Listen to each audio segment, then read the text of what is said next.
Olá pessoal, aqui é o professor Leon. Vamos dar continuidade aos conteúdos que a gente está estudando na nossa retomada.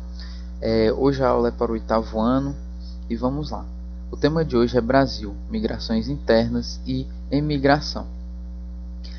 Primeiramente a gente tem que entender o que é a migração. A migração é o deslocamento de indivíduos de uma região para outra ou de um país para outro, envolvendo mudança permanente de residência. Quando os deslocamentos ocorrem no interior de um país, são chamados de migrações internas ou nacionais, e quando é entre países, trata-se de uma migração externa ou internacional. As migrações acontecem principalmente por fatores econômicos. Se uma localidade está difícil de conseguir emprego, de ter uma condição mínima de sobrevivência, é comum que as pessoas ou famílias vão migrar para outros espaços que ofereçam ali melhores condições de vida. Falando sobre as principais migrações internas no Brasil, que são recentes.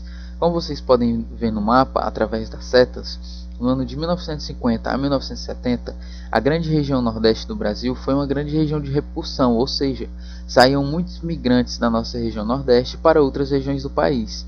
Isso ocorre principalmente devido à baixa oferta de emprego, às secas, à dificuldade de realmente sobreviver. Assim, a industrialização na região sudeste, principalmente em São Paulo e Rio de Janeiro, como vocês podem ver de acordo com o mapa, e também a construção de Brasília na região centro-oeste, atraiu muitos migrantes que estavam em busca de melhores condições de vida.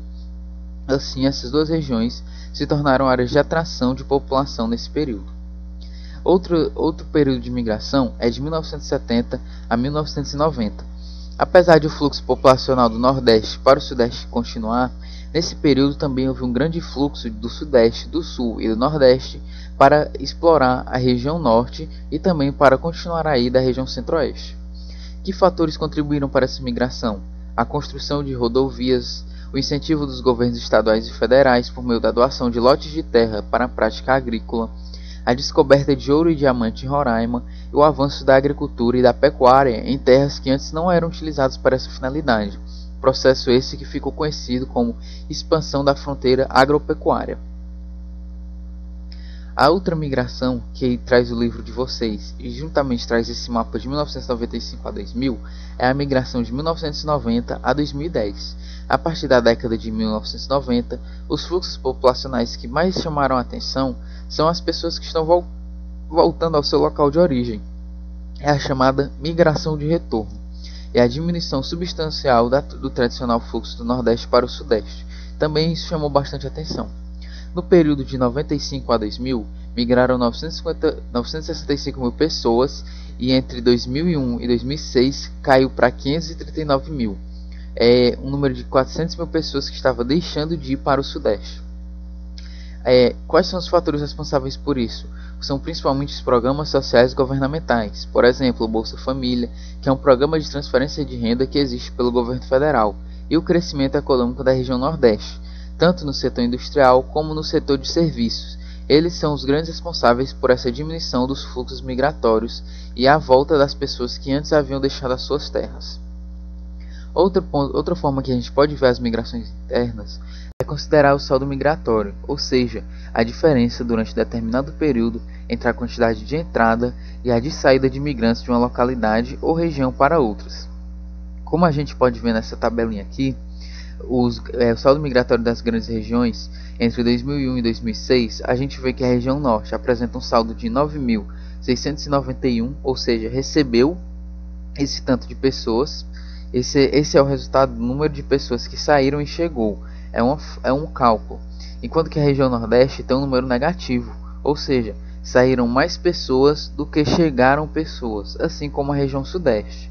Enquanto que a região sul e a região centro-oeste receberam muito mais pessoas do que pessoas saíram delas. O saldo a gente chama ele de positivo quando a quantidade de imigrantes que entra em determinada unidade da federação ou região é maior do que a quantidade que sai dela, e negativo quando a saída de imigrantes é maior que a entrada. Aos alunos que tiverem o livro, acredito que todos já devam ter, existe uma tabela que na página 56 do livro do 7º ano, que é o que a gente está retomando, que ele mostra o saldo migratório de unidade por unidade da federação. Vocês também podem encontrar essa informação pesquisando na internet. Vamos lá. O êxodo rural. O êxodo rural, ou a migração de campo para a cidade, é o principal movimento populacional interno do Brasil. Em 1950, de cada 100 habitantes, cerca de 64 moravam no campo. É isso que a gente está vendo nesse gráfico. A cada 100%, 64 eram de moradores do campo e 36 das cidades, eram a população urbana, enquanto que o campo é a população rural. Com o processo de industrialização do Brasil, somado a alguns problemas do campo, como baixo salário, difícil acesso a propriedades de terra, foi a grande mola para que ocorresse o êxodo rural. Em 1970, somente 20 anos depois, a população urbana já havia ultrapassado a população rural, com 56% da população total. Esse processo continuou e após 1970 passou o Brasil a ser um país predominantemente urbano, sempre com a população urbana maior do que a população rural. É isso que é possível ver nesse gráfico.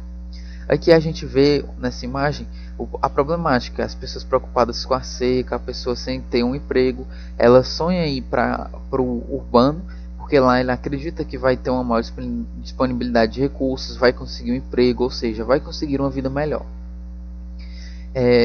Indo para o finalzinho da nossa aula, a gente vai ver os deslocamentos temporários e os emigrantes brasileiros.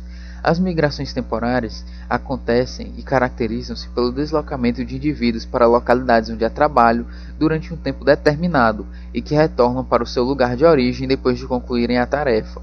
É o que ocorre com aqueles que se deslocam da região Nordeste para trabalhar em colheitas na região Sul. Outra forma de deslocamento temporário é a migração pendular, que é um deslocamento populacional diário de ida e volta, semelhante ao movimento de um pêndulo ou de um relógio. Por isso que eu coloquei essa imagem de um pêndulo à esquerda aqui no nosso slide de hoje. É o caso de milhares de habitantes de cidades vizinhas, que se deslocam diariamente para centros urbanos, onde estão localizados seus empregos. Por exemplo, eu sou de Fortaleza, mas sou professor em Cascavel. Eu realizo uma migração pendular quando eu saio da minha casa, vou até Cascavel para trabalhar, para dar aulas, e depois volto para minha casa. Então eu sou um migrante pendular. Isso ocorre principalmente nas cidades e regiões metropolitanas, em que o transporte é bem mais fácil. Para finalizar, vamos falar dos imigrantes brasileiros. A gente pode ver aí onde se localizam os brasileiros que estão no exterior. A gente vê que eles se localizam principalmente aqui nos Estados Unidos e se distribuem para o resto do mundo de uma maneira um pouco mais equilibrada do que em relação aos Estados Unidos. Na década de 70, o governo do Paraguai autorizou o loteamento de terras próximas da fronteira com o Brasil, com permissão para que os brasileiros pudessem adquiri-las. Esses emigrantes foram cerca de 350 mil e ficaram conhecidos como os brasiguaios, por junção de brasileiro com paraguai. Durante a década de 1980, uma crise na economia que marcou a elevada taxa de desemprego e um aumento muito grande de preços estimulou a saída de brasileiro para alguns outros países.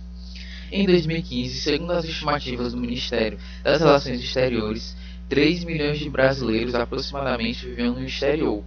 Desse total, cerca de 1.410.000 nos Estados Unidos e de 170 mil no Japão.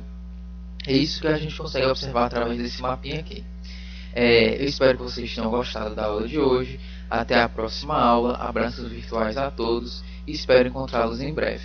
Obrigado desde já. Espero que façam uma boa atividade e que tenham compreendido bem.